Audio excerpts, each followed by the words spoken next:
Hello, my lovely people. This is Mr. Bear, and I'm showing you how to do Skill 21, which is Properties of Logarithms. So we spent some time in our last lesson focusing on just what the concept of a logarithm is, and today we're going to talk more about properties of them. So what can we do now that we understand the values of logarithms? All right, so hopefully you remember properties that you already know, so your properties for exponents. Okay. As we look at these, let's kind of keep in mind what we've learned from algebra. We know that when we're multiplying things with the same base but different exponents, we add the exponents. So we call this the product property. If we were dividing things with the same base but different exponents, we subtract them. That is the quotient property. And if we were taking a power and raising it to a power, we multiply the powers. We call that the power property.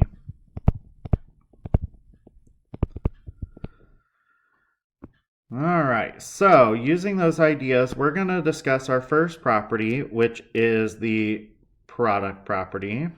And you'll notice it says that if we have a logarithm of a product, we can separate them out by adding each logarithm's factor separately. So if I have m times n here, it becomes log base b of the m part plus log base b of the n part. So just remember, when you have a product, you added your exponents.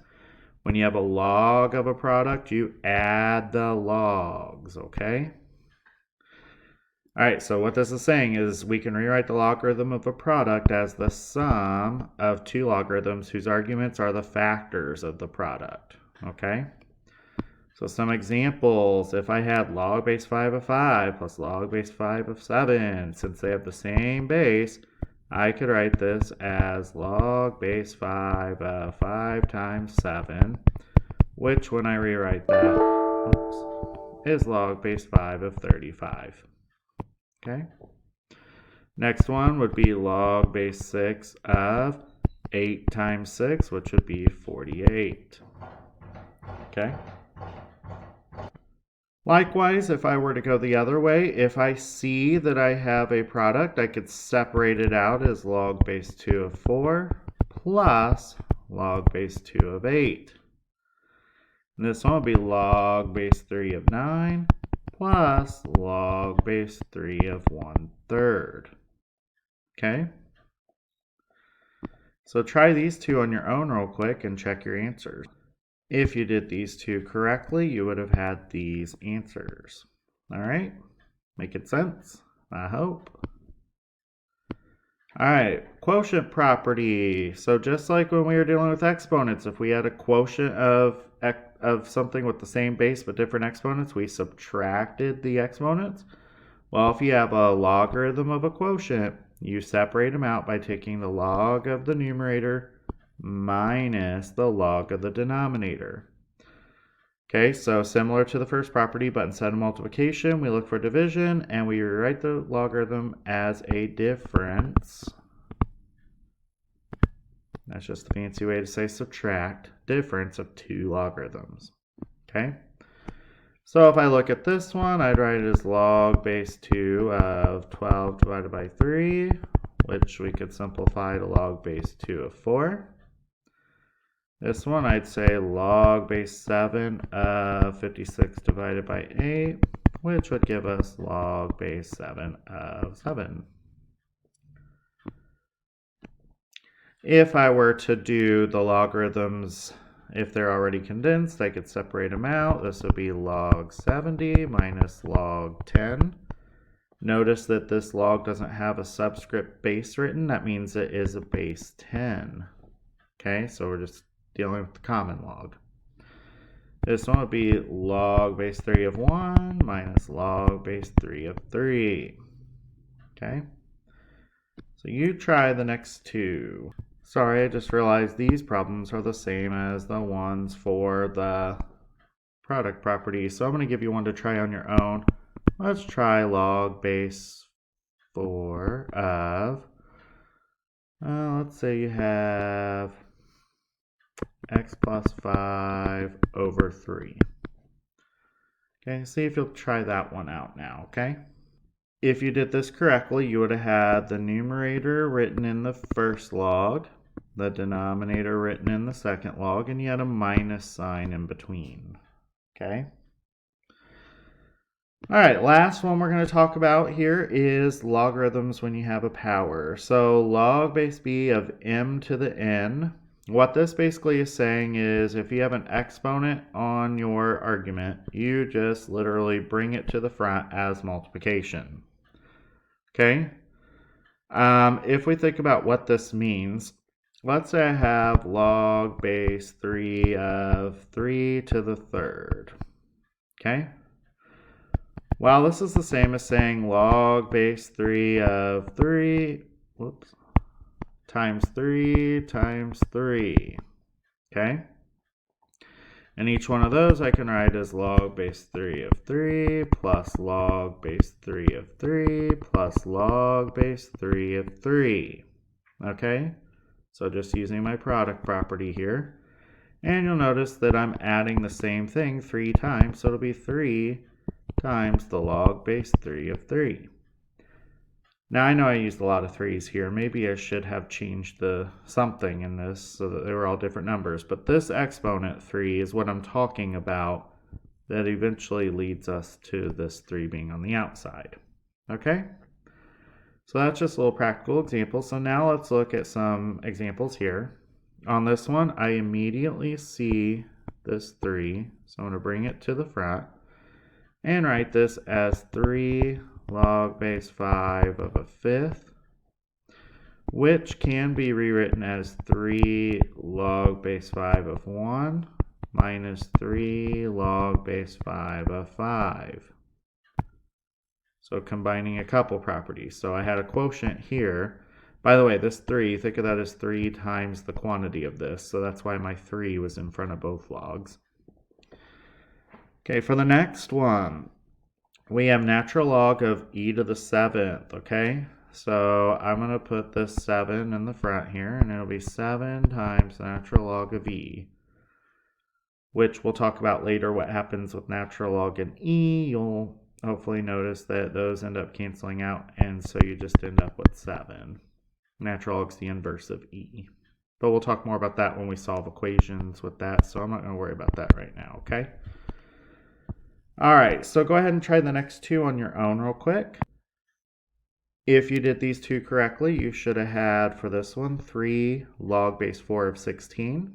And the next one would be negative 2 times natural log of e, which we'll later talk about how natural log cancels with e and therefore leaves you with just a negative 2. All right, so to summarize these properties, we have b to the m plus b to the n equals b to the m plus n. So that's our product property for exponentials. In a logarithm, if you have the log base b of m times n, so you have the log of a product, it's going to be equal to the sum of the logs separated out. Okay, the quotient property is just saying if you see a log of a quotient, you can separate them out by doing log of the numerator minus the log of the denominator. And finally, if you see log of base b with m to the power of n, you just take that exponent, bring it out to the front as multiplication. Okay? So I'm going to write out some examples here, and we're going to talk about how to condense and expand logs, okay? So first, let's talk about expanding them first, okay? So I'm going to pause this video to write out a few examples, and then I want you to write these examples down too. Okay, so here are some examples, and I want us to talk about how to simplify them. So in the first one, notice that there's a product here. So that tells you should have a plus sign. Well, you have to do log base 4 of 2 plus log base 4 of x. That's how you're going to expand that out. The goal for expanding logs is to make sure that each logarithm has an argument that is not written with any exponents or any factors, or like multiplied factors or products or quotients. You just want to make sure that each log is of a single argument. On the next one, I see a quotient, so that should be telling me I need a minus sign. So I'm going to have log base 2 of x minus log base 2 of y. Okay. Next one, I have an exponent, so that gets multiplied to the front. So it would be 3 natural log of b. Okay. All right, the next ones are a little bit more challenging, and I did that because I wanted you all to see how we can combine things here. First of all, I'm going to simplify inside the log if I can. Looking at number 4, I could see I could take my 10 divided by 5 and write that as 2. So it'll be 2x over y. So if you can simplify your log, do so. Then I could see that in the numerator I've got a product, so I'm going to have a plus sign. And I also have a quotient, so I'm going to need a minus sign as well. So my product here, I have a 2 times an x, so I'm going to write log 2 plus log x. By the way, this is the common log. There's no base number written here, so that means it's understood to be 10. And in the denominator, I have log y.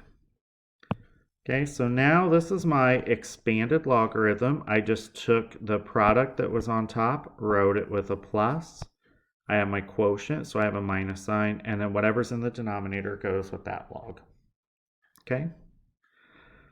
All right, looking at number 5, I can see that inside my log, I don't have anything that I can really do. So I'm just going to go ahead and start. I see a minus sign first off.